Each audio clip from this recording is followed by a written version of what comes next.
الحمد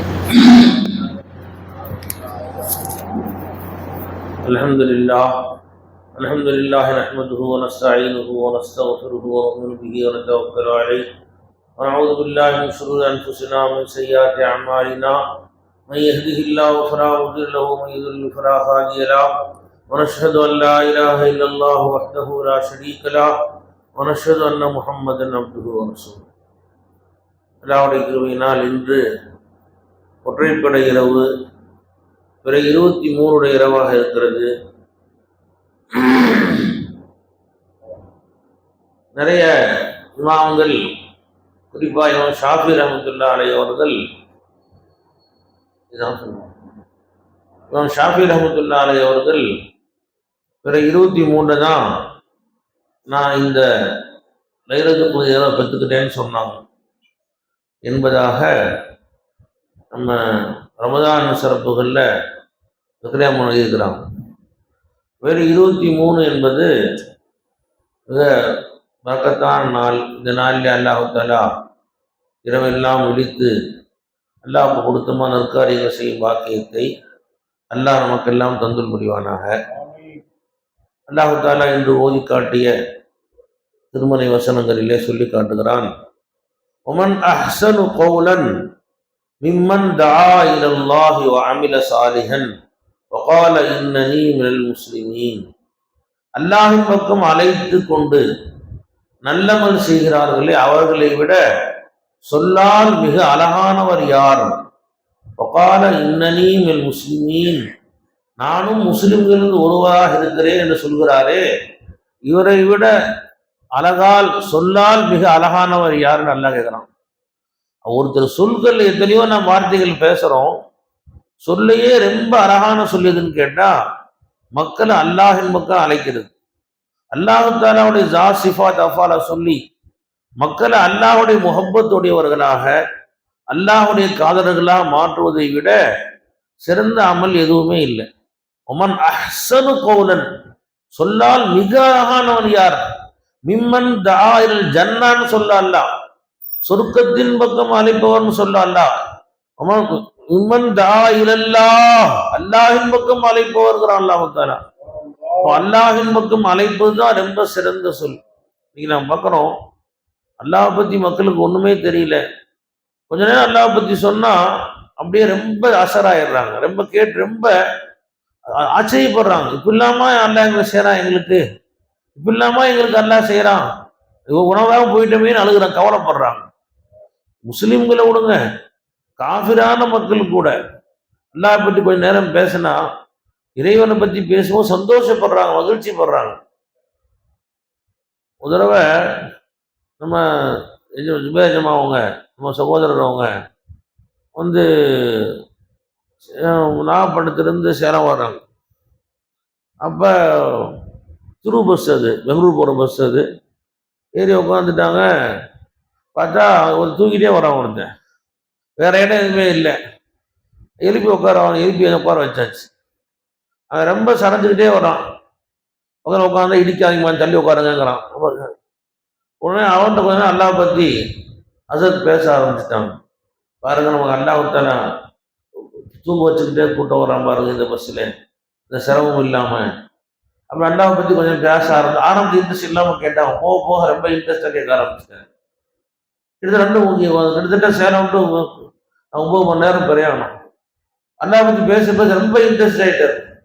திருச்சியில் இறங்கி அவர்த்தி வாங்கி தராரு, எல்லா பிஸ்கட் வாங்கி தராரு, ரொம்ப கண்ணியம் செய்கிறார். கடைசி இங்கே இறங்கினோடனே ரொம்ப கையை பிடிச்சி கும்பிட்டு ரொம்ப அப்படியே அர்ப்பணமாக ஆரம்பிச்சிட்டார்.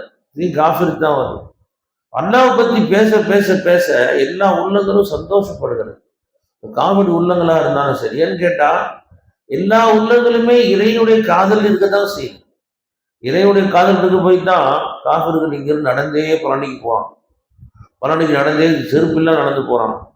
அங்கே போய் சில பேர் நெருப்பில் நடக்கிறான், சில பேர் குடமுள்ள அழகு குத்திக்கிறான், சில பேர் பார்த்தா வந்து அப்படியே உருண்டே கோயிலுக்கு போகிறான். வேளாங்கண்ணிக்கு போனோம்னா அங்கே பெரிய செலவு ஒன்று, அது ஃபுல்லாக மணல் போட்டுருக்குது. அது முன்னாடி அது நடந்தால் அப்படியே முழங்கால காலத்துக்கு ஃபேண்டை தூக்கிட்டு சேலையை தூக்கிட்டு முழங்கால தவழ்ந்தே போறாங்க. அங்க போய் சேர்றதுக்குள்ள பார்த்தா அந்த முழங்கால் ஃபுல்லா ரத்தமா ஊத்துது அப்படியே. அப்ப இறைவனுக்கு ஏதாவது ஒரு செய்ய வேண்டும், இறைவனுக்கு நம்மாலான ஏதாவது ஒரு நம்ம தியாகம் செய்யணுங்கிற ஆசை எல்லா உள்ளே இருக்குதான் செய்யுது.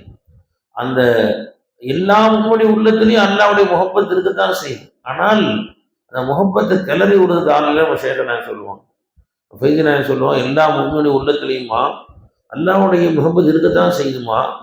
ஆனா நீர் போத்து நெருப்பா இருக்குது. நீர் போத்து நெருப்பா என்ன அர்த்தம்? பிரியாணி செஞ்சிருப்பாங்க, மறுவேலை செய்யறதுக்கு பார்த்தா அதுக்குள்ள அந்த மேலே உள்ள அந்த கறி அந்த நெருப்பு கங்கெல்லாம் சாம்பல் பூத்து அப்படியே வந்து வெள்ளை கங்காயிரும், பார்த்து நெருப்பு வரையும் தெரியாது. மறுவேலை பிரியாணி செய்யறதா ஒன்றும் தேவையில்லை, அந்த சாம்பலை ஊற்றி விட்டு நாங்கள் இலக்கலையை வச்சு உஃபுன்னு ஊதினா போதும் திருப்பி பத்திக்க ஆரம்பிச்சோம்.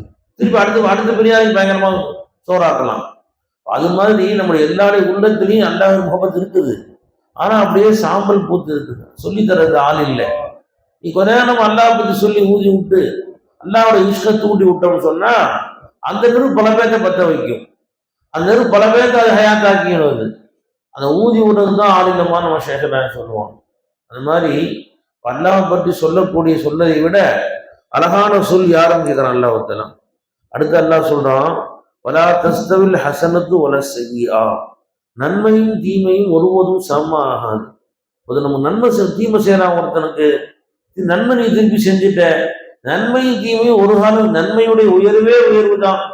அவன் நம்ம தீங்கு செய்யறான், நீ திருப்பி தீங்கு செய்யாத, அதற்கு தீங்கே தீங்கு தான். வலா யஹீகுல் மக்ரு செய்யு இல்லா பிஅஹ்லிஹி, யாரு தீங்கு செய்யறானோ அந்த தீங்குடைய முடிவு இருக்குது, அவரை கேடு, யாரு தீங்கு செய்ய அவன் தான் அடையும், உன்னை ஒன்றும் செய்யாது. நாம நன்மை செஞ்சுக்கிட்டே இரு அல்லாஹ் சொல்றான். அல்லாஹ் சொல்றான், இதுஃபா பில்லதி ஹி அஹ்சன், எது நல்லதோ உபகாரமோ அதை கொண்டு நீ தடுத்து விடு. அவன் நம்ம தீங்கு செய்யறான், நீ திரும்பி உபகாரம் செய். ஃபைதல்லதி பைனக வ பைனஹு அதாவத்துன் கஅன்னஹு வலியுன் ஹமீம், அப்படி செஞ்சேனா உனக்கும் யாருக்கும் மத்தியில அதாவத் இருக்குதோ, பகைமை இருக்குதோ, குரோதம் இருக்குதோ, துரோகம் இருக்குதோ, அவன் உனக்கு வலிய ஹமீம் ஆயிடுவான். வலிய ஹமீம் சொன்னா ஜிகிரி தோஸ்த், ரொம்ப உனக்கு ஃப்ரெண்டா மாறிடுவான். உனக்கு ஒரு தீங்கு செய்யறான், நீ அவன் திருப்பி தீங்கு செய்யாம அவனுக்கு நன்மை செஞ்சேன்னு சொன்னா உன் விரோதி உனக்கு ரொம்ப டியர் ஃப்ரெண்ட் ஆயிடுவான், ரொம்ப உனக்கு பிரியமா நண்பன் ஆயிடுவான் என்பதாக அல்லாஹ் தஆலா சொல்லி காட்டுகிறான். அதுதான் திருக்குறள்ல சொல்லுவாங்க, இன்னா செய்தாரை ஒருத்தல் அவர்னா நன்னயம் செய்தவர்கள் சொல்லுவாங்க. அவனுக்கு ஒரு தீங்கு செய்யறானா அவனுக்கு ஒன்னா நன்மை செஞ்சுக்கிட்டே இரு, அந்த நன்மை செய்யறது அவனுக்கு தீங்கு ஒன்று அவனை அப்படியே அவனை வெக்கப்பட வச்சிருன்னு சொல்லி காமிக்கிறாங்க. அபூ ஹனீஃபா ரஹ்மத்துல்லாஹி அலைஹி பத்தி சொல்லுவாங்க, அவங்க ரொம்ப பொறுமையே உருவானவங்க. அவங்க எஜமான என்னதான் கோவப்படுத்தாம கோவமே வராது எஜமானுக்கு, அவ்வளோ ஒரு பொறுமையின் சிகரம் அபூ ஹனீஃபா ரஹ்மத்துல்லாஹி அலைஹி. அபூ ஹனீஃபா ரஹ்மத்துல்லாஹி வயசு 70 ஆயிடுச்சு. அவங்களுடைய அம்மாவுக்கு வயசு 90 ஆச்சு.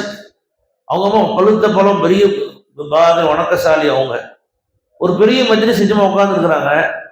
அப்போ எஜமானுக்கு தகப்பனார் சின்ன வயசுல மூத்தாயிட்டாங்க, அம்மா தான் ஹயாத்தா இருக்கிறாங்க.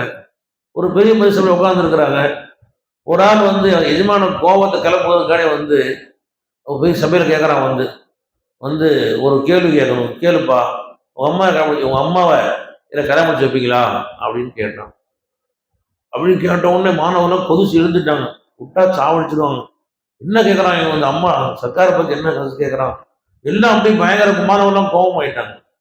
அதில் சொன்னாங்க, பொறுப்பு அமைதியாக கூப்பிடாங்க, நீ ஈஜாபு கேட்டிருக்க, திருமணம் 2 ஷரத்து, உனக்கு ஈஜாப் ஒன்று கபூல் ஒன்று.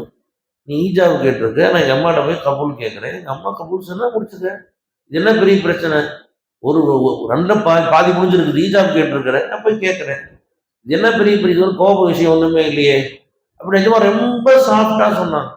அப்படி மாணவர்கள்லாம் அப்படி ஆச்சு, இப்படி ஒரு பொறுமையா, யாராவது தாயம் பெட்டி கேட்டா கூச்சில் எரிஞ்சு போயிடுவாங்க, இப்படி ஒரு பொறுமையாண்டு மக்கள்லாம் ஆச்சரியப்பட்டு போயிட்டாங்க. அந்த மாதிரி அபூ ஹனீஃபா ரஹ்மத்துல்லாஹி பெரிய பொறுமையின் சிகரம். அவங்க ஊர்ல பக்கத்துல ஒருத்தர் இருந்தான், அவன் எப்பச்சுமா ரொம்ப டிஸ்டர்ப் பண்ணான். எஜமா ஒருத்த ஜும்மாத்துல போகும்போது தண்ணி ஊற்றி விட்டுருவான், காலுக்கு தண்ணியை. அவங்க வீட்டுக்கு சாக்கடை தண்ணி எஜமாவோட வாசல்ல அப்படி உள்ள கொண்டு விட்டுருவான். தண்ணி ஃபுல்லா முன்னாடி நிற்கும். எஜமா தொழுவு போனா மேல சேதப்பிக்கும். இது மாதிரி எந்த அளவுக்கு இப்படி டிஸ்டர்ப் பண்ணுவோம். ஆனா எஜமா ஒரு நாள் கூட ஏன் இப்படி பண்றேன்னு கேட்க மாட்டாங்க. அமைதியா தொடச்சிட்டு கழுவிட்டு போயிடுவாங்க. சாக்கடை வந்து எஜமா மண்ணு போட்டு ஒரு வாரம் வாக்கிடுவாங்க. ஒரு நாள் கூட ஏன் அப்படி பண்ற அப்படி எஜமா கேட்டதே இல்லை வாழ்நாள்ல. ஒரு நாள் ஏதோ தப்புன்னு இந்த அரசாங்க ஜீப்ல அரசாங்கத்துடைய காவலர்லாம் வந்து சிப்பாய்கள்லாம் வந்து இவன் தொழுவு போயிருந்தாங்க.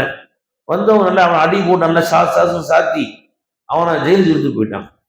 எஜமா தொழுது வந்தா சொன்னாங்க மக்கள்லாம், எஜமா உங்களுக்கு டிஸ்டர்ப் பண்ணால இன்னைக்கு செம சாத்து அடி போய் எடுத்துட்டு போயிட்டாங்க சிப்பாய்கள்லாம் சேர்ந்து அப்படின்ன உடனே நாம என்ன செய்வோம், நல்லா இது ஒன்றும் வேணும் ஒன்றும் சொல்லியிருப்போம்.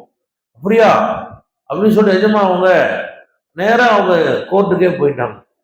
கோர்ட் போனோடனே அங்கே கோர்ட் நீதிபதி எல்லாம் எஜமாவுடைய மாணவர்கள் தான் எல்லாம் சிரிக்கிறாங்க. இப்போ நீங்களே வந்துட்டீங்களே என்ன எஜமான்னு, இவன் பக்கத்தூருக்காரர் மாதிரி ஜெயிலில் இருக்கான்னு கேள்விப்பட்டேன், அவரை ஜாமீன் கொடுத்து உதவி செய்ய வந்தேன்னு சொல்கிறாங்க. சொல்லி எஜமா அவங்க ரொம்ப வாதாடி அவருக்கு ஜாமீன் பணம்லாம் கட்டி அவருக்கா ரொம்ப சிபாரிசு எதுவுமே செய்ய மாதிரி நான் பார்த்துக்கிறேன் கவலைப்படாதீங்க. இது எஜமா ரொம்ப நேரம் நீதிபதி சிபாரிசு பண்ணி கடைசி அவருக்கான ஜாமீன் போய் வாங்கி எஜமா அவரை கூப்பிட்டு வர்றாங்க. கூப்பிட்டு வரும்போது அவன் அழுதுகிட்டே வர்றாங்க. கைப்பிடிச்சவன் கூப்பிட்டு வர்றாங்க. எஜமா அழுதுகிட்டே வர்றான். எங்கேயும் அங்கே ஜெயிலில் மாட்டிக்கிட்டேன் நான், என் சொந்த மொந்தம் மாவன் மச்சம் யாரும் எங்கே காப்பாற்ற வரல, நான் உங்களுக்கு எவ்வளோ துரோகம் பண்ணேன், உங்களுக்கு என்ன எவ்வளோ முடியும் சிரமம் கொடுத்தேன், நீங்க எனக்காண்டி வந்து இவ்வளோ நேரம் வாதாடி இவ்வளோ கஷ்டப்பட்டு ஜாமீன் பணம் கட்டி உதவி பண்ணீங்களே என்று அவன் அழுதுகிட்டே வர்றாங்க. வரும்போதெல்லாம் அழுதுகிட்டே வந்தான். அது மாதிரி ஒருத்தர் நமக்கு தீங்கு செய்யறாங்கன்னு சொன்னா அவனுக்கு திருப்பி உபகாரம் செஞ்சுட்டா ஃபைதல்லதி பைனக வ பைனஹு அதாவத்துன் கஅன்னஹு வலியுன் ஹமீம். யாருக்கு அல்லாஹ் தஆலா யாருக்கு பத்தி உனக்கு துரோகம் இருக்குது அப்படிப்பட்டவன் உன் நண்பனா ஆயிடுவான் சொல்லிட்டு அடுத்து அல்லாஹ் சொல்றான், ஒமா யுலக்காஹா இல்லல்லதீன சபரு. இந்த அந்தஸ்தை அடைய முடியாது யாருக்கு அல்லாஹ் பொறுமையை கொடுத்தது அவங்களை தவிர. யார் பொறுமையா அல்லாஹ் என்ன கொடுத்தாலும் அதை ஏற்றுக்கொள்ளக்கூடிய, அல்லாஹ்வுடைய சிரமத்தை கொடுத்தா அதை சபுரு செய்யக்கூடிய பாக்கியத்தை அல்லாஹ் யாரு கொடுத்திருக்கிறானோ அவர்கள் தான் இந்த பதவியை அடைய முடியும். ஒமா யுலக்காஹா இல்லா து ஹவ்லின் அதீம். அல்லாஹ் யாருக்கு மாபெரும் பாக்கியத்தை அல்லாஹ் கொடுத்தானோ, மாபெரும் உயர்வு அல்லாஹ் கொடுத்தானோ அவர்கள் தான் இதை அடைய முடியும். சாதாரண விஷயங்கள் இது நீங்க நானும் செய்ய முடியும். தீங்கு செஞ்சா எப்படியா திருப்பி தீங்கு செய்ய முடிஞ்சுக்கணும், இப்படியா அவனுக்கு பழி வாங்க ஆசைப்படுவோம். தீங்கு செய்யறவனுக்கு மன்னிக்கிற பக்கம் இருக்கு, மன்னிச்சு உபகாரம் செய்யறது இது சாதாரண விஷயம் கிடையாது. யாருக்கு அல்லாஹ் து ஹவ்லின் அதீம் மாபெரும் பதவியை கொடுத்திருக்கிறானோ, பங்குகளை கொடுத்திருக்கிறானோ அவர்கள் தான் இதை செய்ய முடியும் என்பதாக அல்லாஹ் தஆலா இந்த ஆயத்தில் நமக்கு சொல்லி காட்டுகிறான். அல்லாஹ் தஆலாவுடைய திருமறை வசனங்களை விளங்கி அமல் செய்யக்கூடிய பாக்கியத்தை அல்லாஹ் தஆலா நம் அனைவரும் தந்து புரிவானாக. வாஹர் தாவானா அல்ஹம்துலில்லாஹி ரப்பில் ஆலமீன். அஸ்ஸலாமு அலைக்கும் வரஹ்மத்துல்லாஹி தஆலா வபரகாத்துஹு.